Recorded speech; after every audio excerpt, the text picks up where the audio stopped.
राधे राधे सभी को। अपन पढ़ रहे थे प्राचीन सभ्यताएं, इसके अंतर्गत अपन ने कुल सभ्यताएं पढ़ चुके थे और अपनी जो सभ्यता वाला टॉपिक वो समाप्त हो गया था। आज अपन नया टॉपिक पढ़ेंगे। जो नया टॉपिक पढ़ेंगे वो है राजपूतों की उत्पत्ति, यानी कि जो आज का अपना टॉपिक होगा राजपूतों की उत्पत्ति।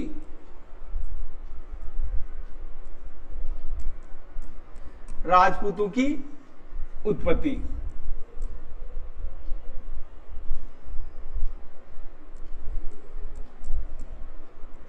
उत्पत्ति यानी कि अपन ने राजस्थान के इतिहास की सामान्य जानकारी देख ली थी।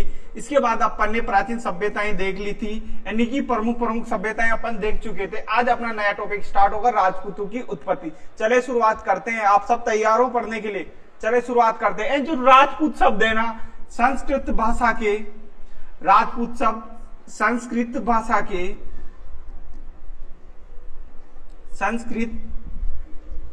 भाषा के राजपुत्र शब्द से बना है। जो राजपूत शब्द है ना वो संस्कृत भाषा के राजपुत्र शब्द से बना है। संस्कृत भाषा के राजपुत्र शब्द से बना है, जिसका शाब्दिक अर्थ होता है राजा का वंश। जिसका जो शाब्दिक अर्थ होता है ना वो होता है राजा का। अपन देख रहे राजपूतों की उत्पत्ति से संबंधित सिद्धांत। राजपूतों की उत्पत्ति से संबंधित सिद्धांत, इसके अंतर्गत अपन देख रहे हैं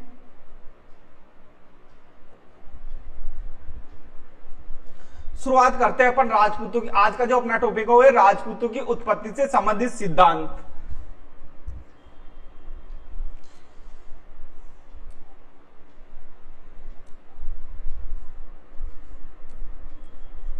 राजपूतों की उत्पत्ति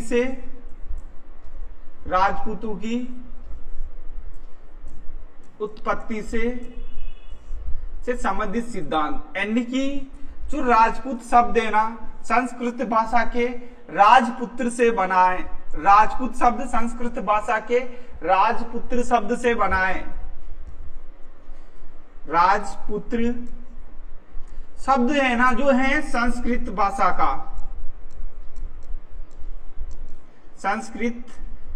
का, यानी कि जो राजपुत्र शब्द बनाए वो बनाए संस्कृत के राजपुत्र शब्द से। राजपुत्र का अर्थ होता है राजा का वंश अथवा शाही वंश का व्यक्ति। इसका अर्थ होता है राजा का वंश या शाही वंश का व्यक्ति। शाही वंश का व्यक्ति। आज का अपना टॉपिक है राजपूतों की उत्पत्ति से संबंधित सिद्धांत या राजपूतों की उत्पत्ति, यानी कि जो राजपूत शब्द है वो बनाए राजपुत्र, जो है एक संस्कृत भाषा का शब्द है जिसका अर्थ होता है शाब्दिक अर्थ होता है राजा का वंश अथवा शाही वंश का व्यक्ति। जिसका अर्थ होता है राजा का वंश अथवा शाही वंश का व्यक्ति। यहां तक कंप्लीट है। चले आगे की ओर। अपन देखते राजपूतों का परिचय, यानी कि आज का अपना टॉपिक स्टार्ट होगा राजपूतों का परिचय।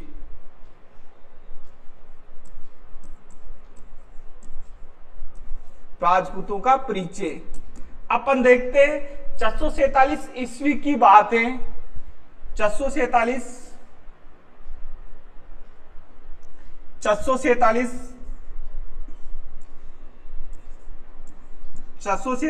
ईस्वी की बात है। इस समय भारत के उत्तर पश्चिम भाग पर जो शासन कर रहा था वो कर रहा था हर्षवर्धन, जो वर्धन वंश का अथवा पुष्यवती वंश का शक्तिशाली शासक था। यानी कि 447 ईस्वी में हर्षवर्धन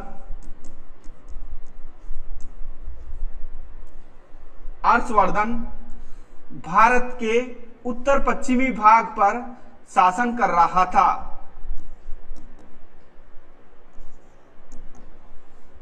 इस भाग पर शासन कर रहा था हर्षवर्धन 447 ईस्वी में। इस समय यानी कि जो हर्षवर्धन का शासन काल रहता है वो रहता है 406 से 447 ईस्वी तक। 447 ईस्वी में इसकी मृत्यु हो जाती है। जब इसकी मृत्यु हो जाती है ना तो ये क्षेत्र है ना छोटे छोटे भागों में विभाजित था, यानी कि छोटे छोटे राज्यों में विभाजित होता है, कोई शक्तिशाली शासक नहीं था इस समय 447 ईस्वी के बाद, यानी कि उत्तर पश्चिम भाग में छोटे छोटे राज्यों का उदय होता। यही आगे राज्य आगे चलकर राजपूत कहलाए। यानी कि जो हर्षवर्धन था ना, इसके द्वारा संस्कृत भाषा में 3 नाटकों की रचना की गई थी। यानी कि संस्कृत भाषा में 3 नाटक लिखता है। पहला था नागानंद, दूसरा था पीरेदर्शिका,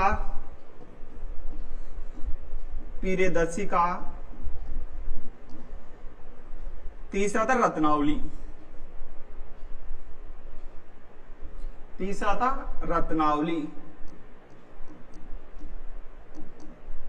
ये तीनों नाटक हर्षवर्धन के द्वारा संस्कृत भाषा में लिखे गए थे। यानी कि 447 ईस्वी की बात है। उत्तर पश्चिमी भारत में जो शासन कर रहा था वो कर रहा था वर्धन वंश का शासक हर्षवर्धन या पुष्यभूति वंश का शासक हर्षवर्धन, जो शासक बनता है 406 से 447 ईस्वी तक। जब इसकी 447 ईस्वी में मृत्यु होती है ना, तो भारत के उत्तर पश्चिमी भाग में हर्षवर्धन शासन करता है। जब इसकी मृत्यु होती है, छोटे छोटे भागों में नए नए राज्यों का उदय होता है। यही जो क्षेत्र है, इन्हीं में राजपूतों का उदय होता है। यानी कि 7वीं शताब्दी से लेकर 12वीं शताब्दी के काल को राजपूत काल के नाम से जाना जाता है। यानी कि 7वीं शताब्दी से लेकर जो 12वीं शताब्दी का काल है, उसे राजपूत काल के नाम से जाना जाता है। चले आगे की ओर।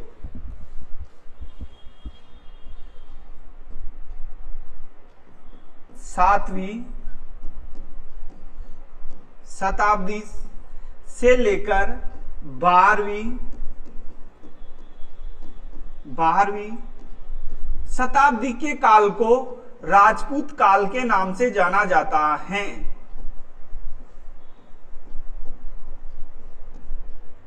यानी कि अपन देख रहे हैं आज अपना नया टॉपिक है राजपूतों की उत्पत्ति से संबंधित सिद्धांत।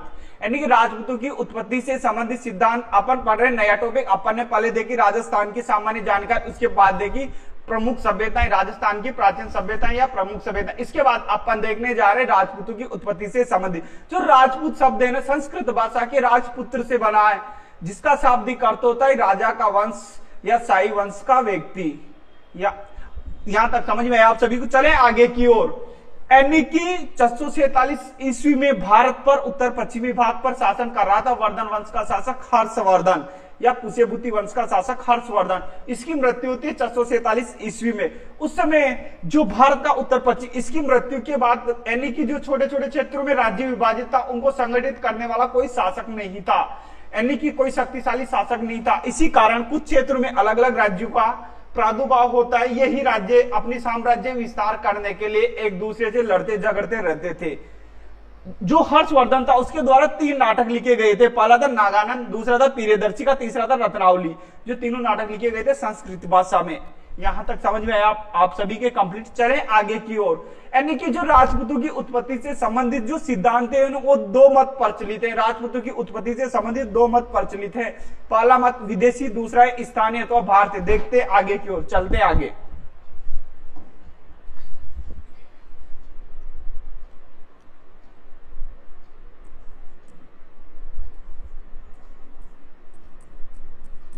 उत्पत्ति, जो राजपूतों की उत्पत्ति मानी जाते हैं, इसके यानी कि राजपूतों की उत्पत्ति से संबंधित 2 सिद्धांत प्रचलन में हैं। 2 सिद्धांत प्रचलन में हैं।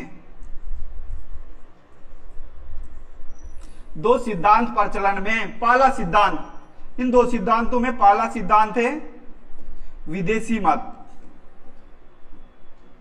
विदेशी मत।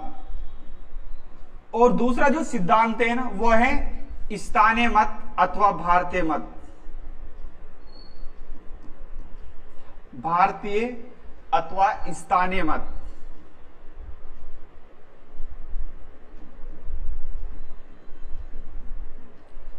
स्थानीय मत। यानी कि राजपूतों की उत्पत्ति से संबंधित 2 सिद्धांत प्रचलन में। पहला है विदेशी मत, दूसरा है भारतीय अथवा स्थानीय मत। अपन देखते हैं, स्टार्टिंग करते हैं विदेशी मत। विदेशी मत के अंतर्गत पहला इतिहासकार लेते हैं कर्नल जेम्स टोड। देखते हैं आगे की ओर। यानी कि जो विदेशी मत है ना, इसके अंतर्गत पहले इतिहासकार लेते हैं colonel James Tod. Colonel James Tod. जो कर्नल जेम्स टोड है ना, जो राजपूतों की उत्पत्ति बताते हैं ना, यहां पे प्राचीन समय में एक जाति आई सीतियन, उसको बता दें कि प्राचीन समय की जो सीतियन जाति थी उसी से आगे चलकर राजपूतों का उदय होता है। यानी कि राजपूतों की उत्पत्ति से संबंधित जो कर्नल जेम्स टोड बताते हैं वो बताते हैं सीतियन जाति से राजपूतों की उत्पत्ति बताई जाती है। सीतियन जाति से राजपूतों की उत्पत्ति बताई जाती है, वो बताई जाती है कर्नल जेम्स टोड के अनुसार। अपन देख रहे हैं विदेशी मत, यानी कि राजपूतों की उत्पत्ति से संबंधित दो सिद्धांत प्रचलन में, पहला है विदेशी, दूसरा स्थानीय अथवा भारतीय। विदेशी मत के अंतर्गत अपन पहला इतिहासकार देख रहे कर्नल जेम्स टोड। तो कर्नल जेम्स टोड बताए प्राचीन समय में भारत पर सीते नामक जाति के द्वारा जो आक्रमण किया गया था वो यहाँ पे रहने लग गए, आगे चलकर यही राजपूत कहलाए। यहां तक कंप्लीट है। आप सभी को समझ में आ रहा है ना? समझ में आ रहा है तो कमेंट करें कमेंट बॉक्स में। कोई भी डाउट हो आपके तो आप इनबॉक्स में कमेंट कर।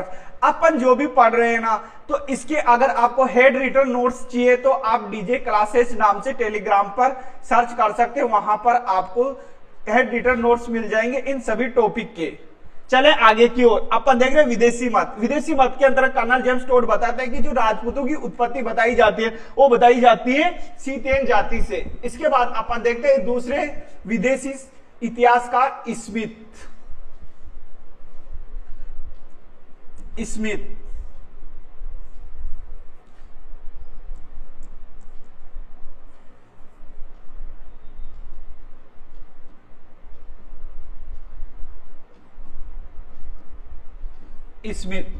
स्मिथ बताते हैं कि जो राजपूत है ना, प्राचीन समय में शक एवं कुषाण जाति के द्वारा भारत पर आक्रमण किया गया, यही बाद में चलकर यहाँ की जातियों में गुल मिल जाते, यही आगे चलकर राजपूत कहलाए।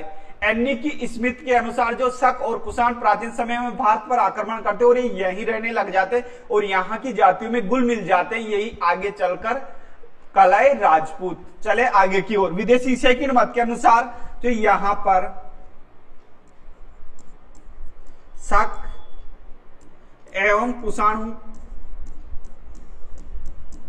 कुषाणु से ही राजपूतों की जो उत्पत्ति बताई है वो बताई है स्मिथ के द्वारा। स्मिथ के ये कुछ किताबों में हूण भी मिल सकता है कि हूणों से जो उत्पत्ति बनाई वो भी बताई है स्मिथ के द्वारा।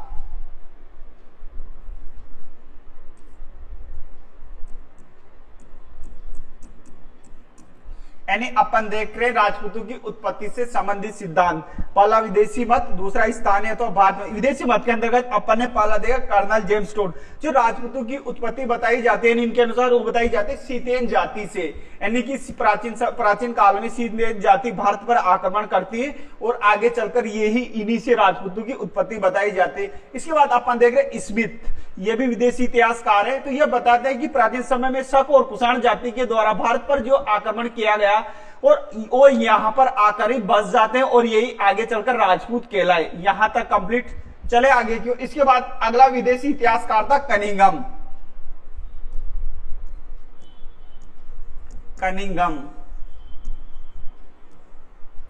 ये भी जो राजपूतों की उत्पत्ति बताता है ना, ये भी शक एवं कुषाण जाति से ही बताता है कि जो राजपूतों की उत्पत्ति हुई वो ये शक एवं कुषाण जाति से ही, शक एवं कुषाण जाति से ही राजपूतों की उत्पत्ति हुई है। यानी कि अपन राजपूतों की उत्पत्ति से संबंधित दो मत प्रचलित है, पहला है विदेशी मत, दूसरा है स्थानीय मत। अपन ने विदेशी मत देख चुके, अपन एक बार और रिवाइज करते हैं विदेशी मत। विदेशी मत के अंतर्गत पहला विद्वान था कर्नल जेम्स टोड, जो राजपूतों की उत्पत्ति बताता है ना, वो बताता सीतियन जाति से, और जो स्मिथ बताते हैं वो शक और कुषाणों से राजपूतों की उत्पत्ति बताते हैं। इसके बाद जो कनिंघम बताता है वो बताता है शक कुषाण जाति से ही राजपूतों की उत्पत्ति हुई थी। यहां तक कंप्लीट। चले आगे की ओर। अपन ने देख लिया विदेशी मत, अब आते हैं अपन भारतीय अथवा स्थानीय मत। स्थानीय मत के अंतर्गत अपन जो पहले विद्वान लेंगे वो लेंगे GH ओझा, गौरीशंकर हीराचंद ओझा। कर्नल जेम्स टोड को राजस्थान के इतिहास का जनक भी कहा जाता है, जिसके द्वारा ग्रंथ लिखा गया था the annuls and antiquities of Rajasthan. Complete है नहीं यहां तक। चले आगे की ओर। अपन ने देख लिया विदेशी मत, अब अपन देखते हैं स्थानीय मत अथवा भारतीय मत, जिसके अंतर्गत पहले विद्वान लेते हैं GH ओझा।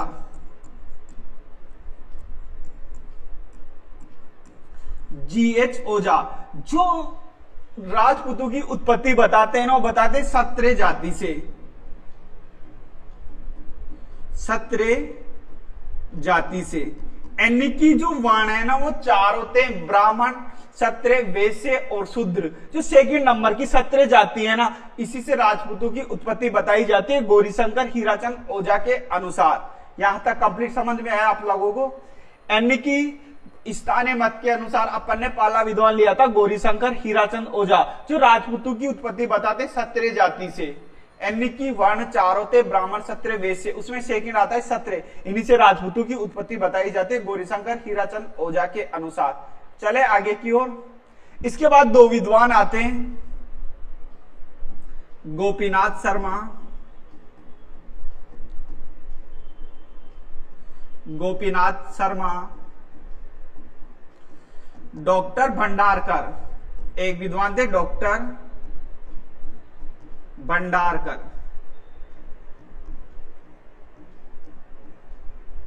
डॉक्टर भंडारकर ये जो राजपूतों की उत्पत्ति बताते हैं ना, वो बताते हैं ब्राह्मण वंश से, कि प्राचीन समय के ब्राह्मण वंशी आगे चलकर राजपूतों के रूप में उदय हुए। यानी कि जो राजपूतों की उत्पत्ति बताते हैं, इन्हें बताते हैं ब्राह्मण वंश से।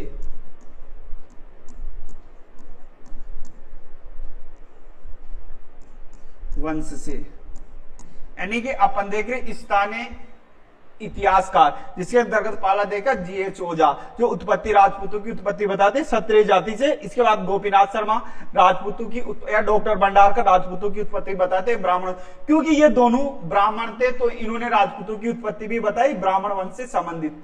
यहां तक समझ में आया आप लोगों की। चले आगे की ओर। इसके अपन देख रहे थे स्थानीय मत अथवा भारतीय मत। स्थानीय मत चल रहा था अपने।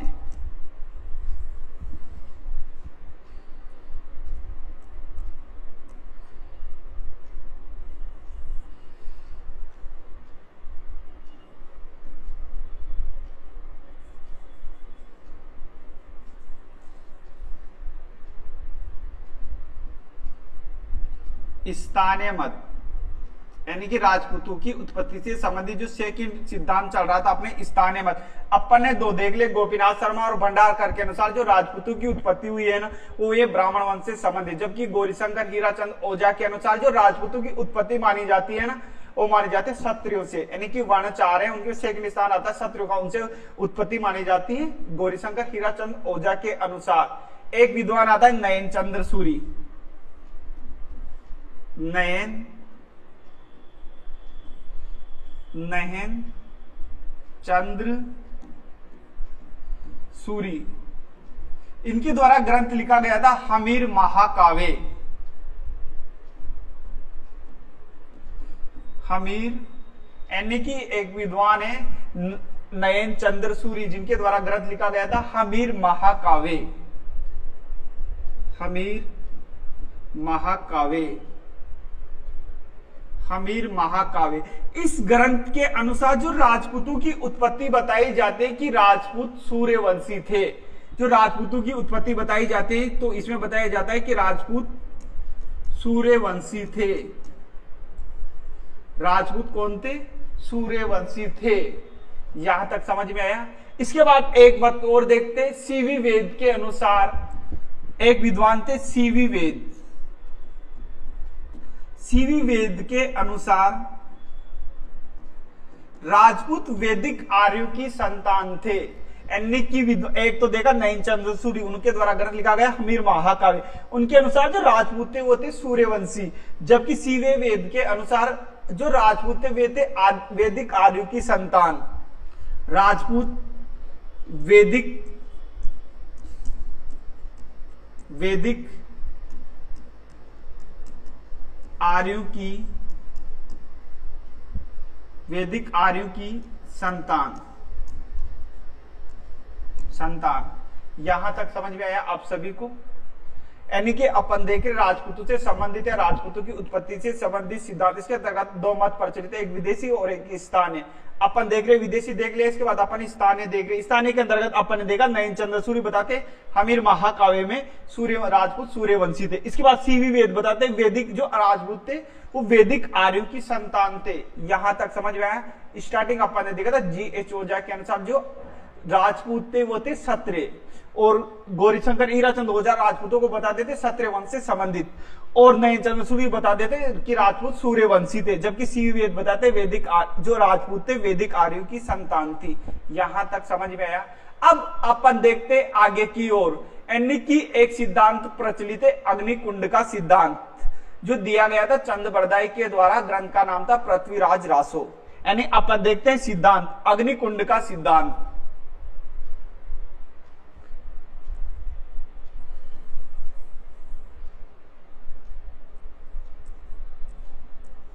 अग्नि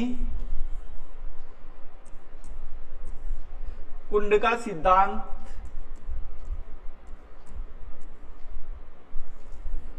अग्निकुंड का सिद्धांत राजपूतों की उत्पत्ति से संबंधित अपन देखने जा रहे हैं अग्निकुंड का सिद्धांत।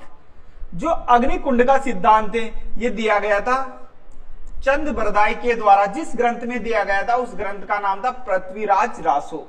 चले आगे की ओर, यानी कि जो अग्निकुंड का सिद्धांत दिया गया था चंद बरदाई के द्वारा। चंद बरदाई के द्वारा जिस ग्रंथ में दिया गया था ना उस ग्रंथ का नाम मिलता है पृथ्वीराज रासो। उस ग्रंथ का नाम मिलता है पृथ्वीराज रासो।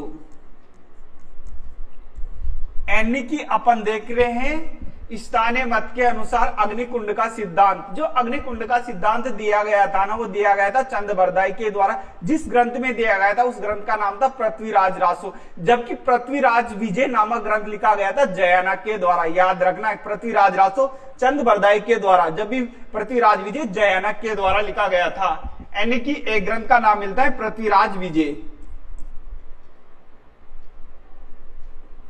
पृथ्वी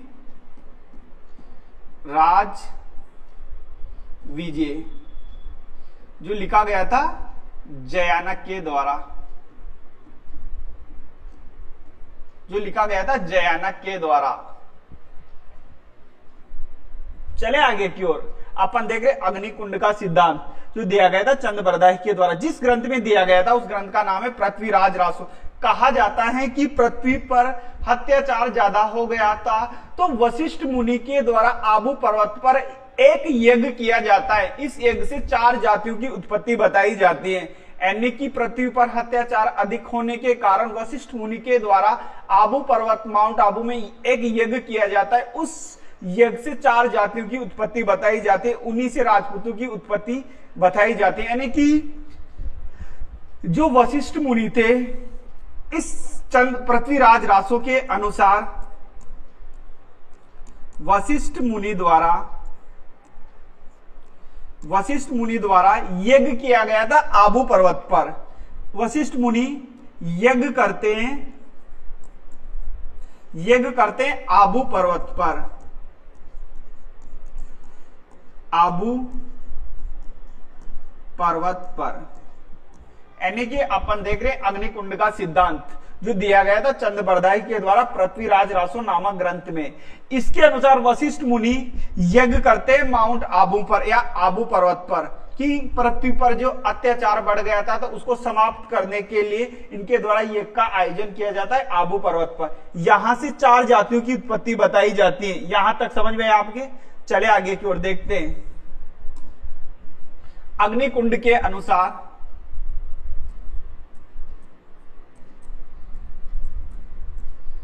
अग्निकुंड सिद्धांत दिया गया था चंद बरदाई के द्वारा।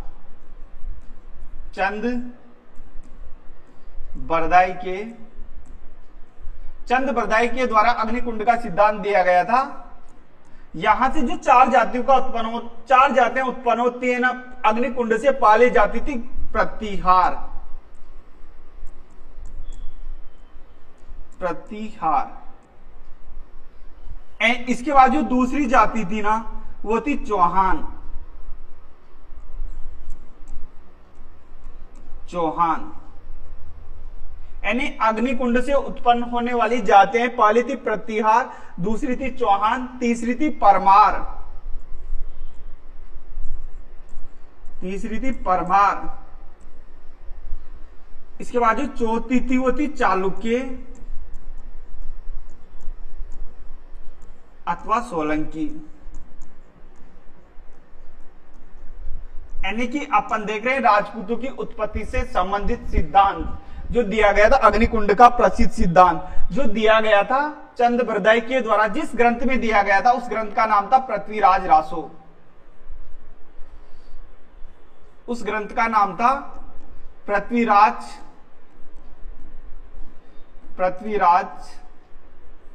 रासो। इसमें दिया गया था अग्निकुंड का सिद्धांत चंद्रबरदाई के द्वारा।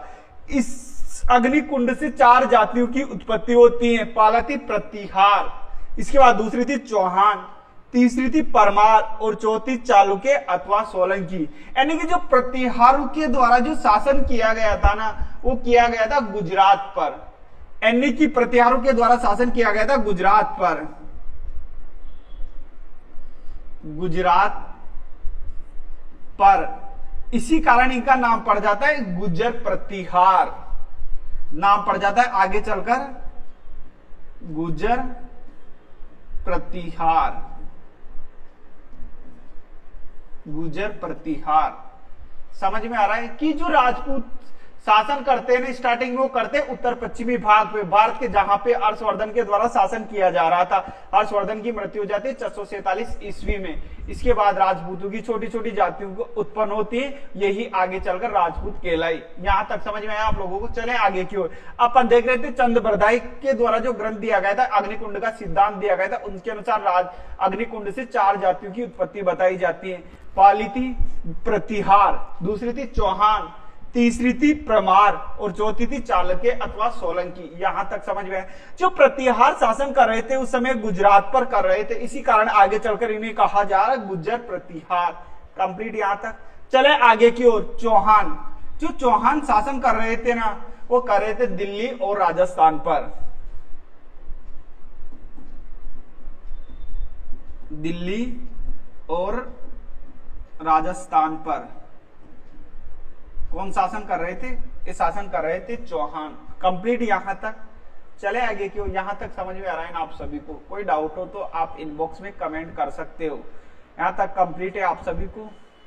कोई भी दिक्कत आ रही हो आपको समझने में, ज्यादा स्पीड हो तो आप बता सकते हैं, कमेंट कर सकते हैं। चले आगे की ओर। अपन देख रहे हैं अग्निकुंड का सिद्धांत जो दिया गया था चंद्रबरदाई के द्वारा, जिस ग्रंथ में दिया गया था उस ग्रंथ का नाम है पृथ्वीराज रासो, जबकि पृथ्वीराज विजय नामक ग्रंथ लिखा गया था जयानक के द्वारा। कंप्लीट यहां तक समझ में आ रहा है? चले आगे की ओर।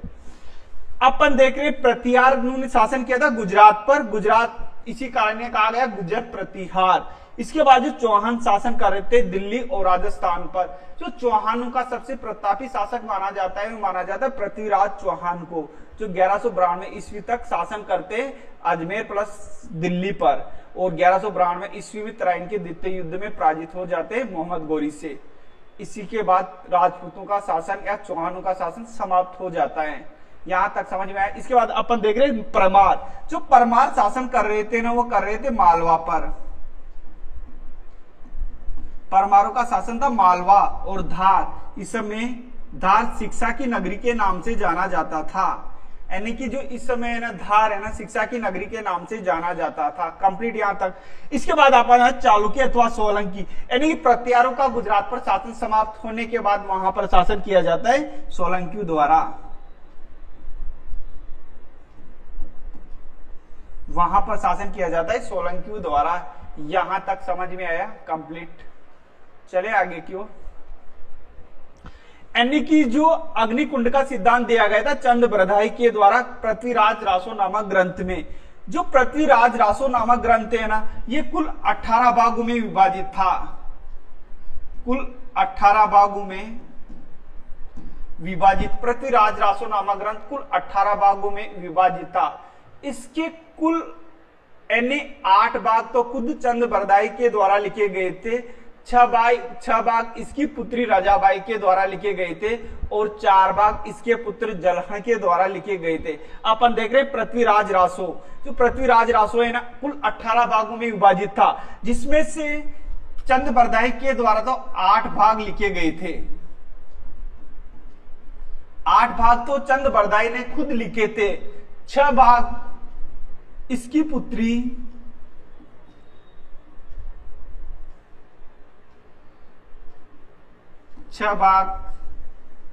राजाबाई के द्वारा लिखे गए थे, जो इसकी पुत्री थी। राजाबाई इसकी पुत्री के द्वारा लिखे गए, यानी कि 8 से 14 बचते 4 भाग, जो 4 भाग थे इसके पुत्र, 4 भाग इसके पुत्र जलहन के द्वारा लिखे गए थे। यानी कि जो पृथ्वीराज रासो नामक ग्रंथ है ना कुल 18 भागों में विभाजित है, जिसके कुल 8 भाग तो स्वयं चंद बरदाई के द्वारा लिखे गए थे, 6 भाग उसकी पुत्री राजाबाई अथवा राजाबाई के द्वारा लिखे गए थे और लास्ट के 4 भाग उसके पुत्र जलहन के द्वारा लिखे गए थे। यहां तक कंप्लीट है। चले आगे की ओर। यानी कि राजपूतों की उत्पत्ति से संबंधित सिद्धांत चल रहा है अपने, तो यानी कि चंद बरदाई और टोड के द्वारा जो राजपूतों की कुल गोत्र अथवा जातियां बताई गई ना, वो बताई गई है 36। यानी कि टोड प्लस चंद बरदाई के द्वारा जो राजपूतों की कुल जातियां अथवा कुल गोत्र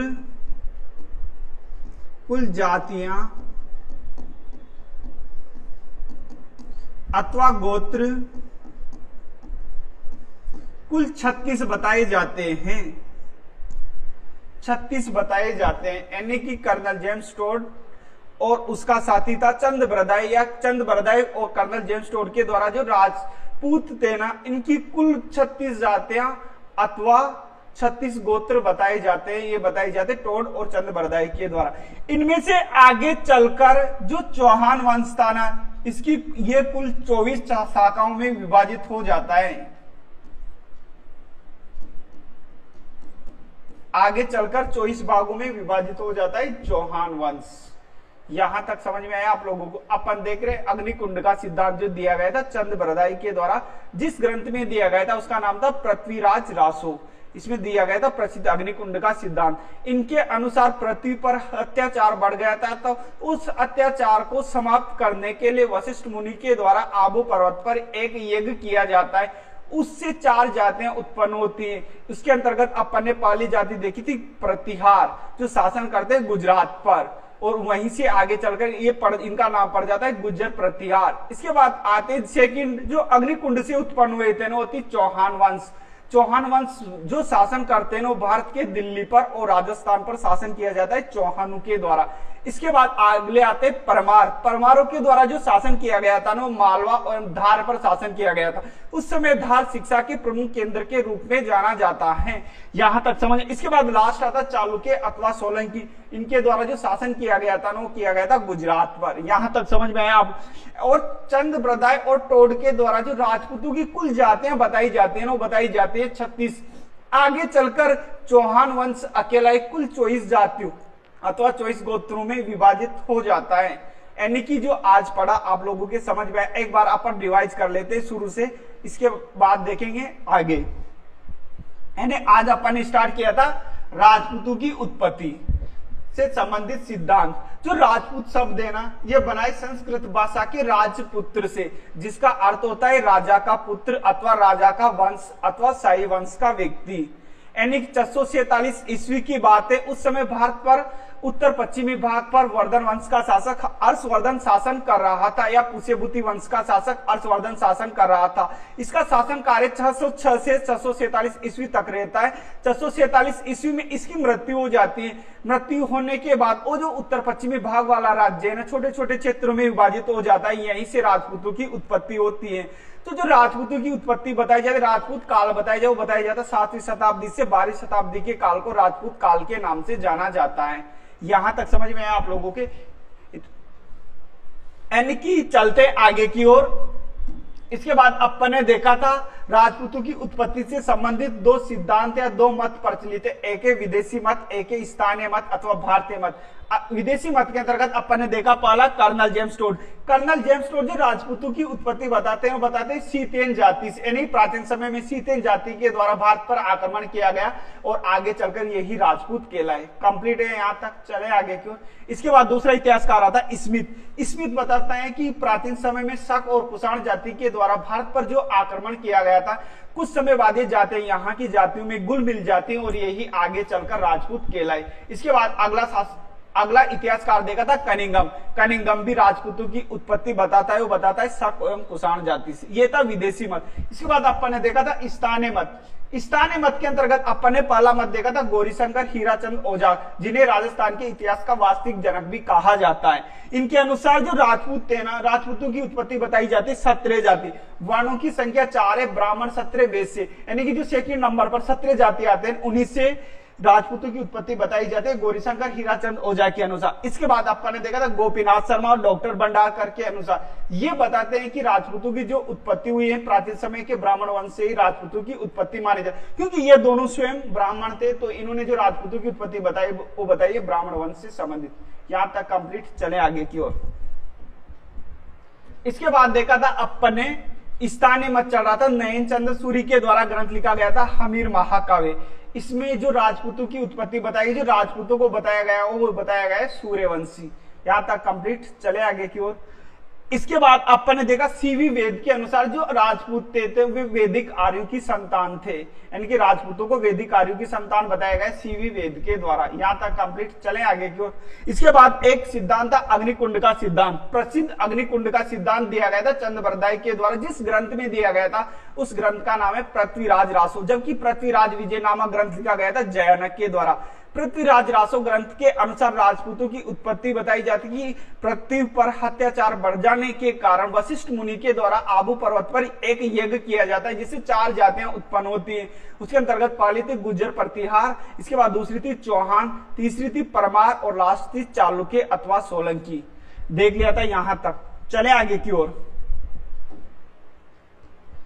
यानी जो अग्निकुंड का सिद्धांत दिया गया था चंद्रबरदाई के द्वारा पृथ्वीराज रासो नामक ग्रंथ में, जो प्रतिहारों ने शासन किया था वो गुजरात पर, आगे चलकर ये कहलाने लगे गुज्जर प्रतिहार। इसके बाद चौहानों ने शासन किया था दिल्ली और राजस्थान पर। इसके बाद अपन ने देखा था परमार। परमारों ने शासन किया था मालवा अथवा दार, उस समय दार शिक्षा के केंद्र के रूप में जाना जाता था।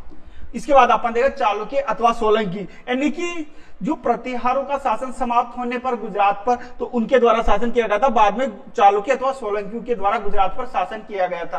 यानी कि टोड और चंद्रबरदाई के द्वारा जो राजपूतों की कुल जाते हैं और कुल गोत्र बताए जाते हैं 36। यहां तक समझ में। और आगे चलकर कुल अकेले चौहान 24 भागों में विभाजित हो जाते हैं। जो पृथ्वीराज रासो नामक ग्रंथ है ना, चंद्रबरदाई के द्वारा इस कुल 18 भागों में विभाजित है, यानी कुल 18 भागों में लिखा गया था, जिसमें कुल 8 भाग तो खुद चंद्रबरदाई के द्वारा लिखे गए थे और 6 भाग उसकी पुत्री रजाबाई के द्वारा लिखे गए थे और 4 भाग उसके पुत्र जलहण के द्वारा लिखे गए थे। ये थी राजपूतों की उत्पत्ति से संबंधित अपनी क्लास। आप सभी को समझ में आ रहा है ना? कुछ कोई भी डाउट हो तो आप इन बॉक्स में कमेंट कर सकते हैं। अगली क्लास देखेंगे आगे, यानी कि अपनी जो आगे की क्लास लगेगी वो लगेगी कल। धन्यवाद। आप सभी को समझ में आ रहा तो आप कमेंट बॉक्स में कमेंट करें। धन्यवाद।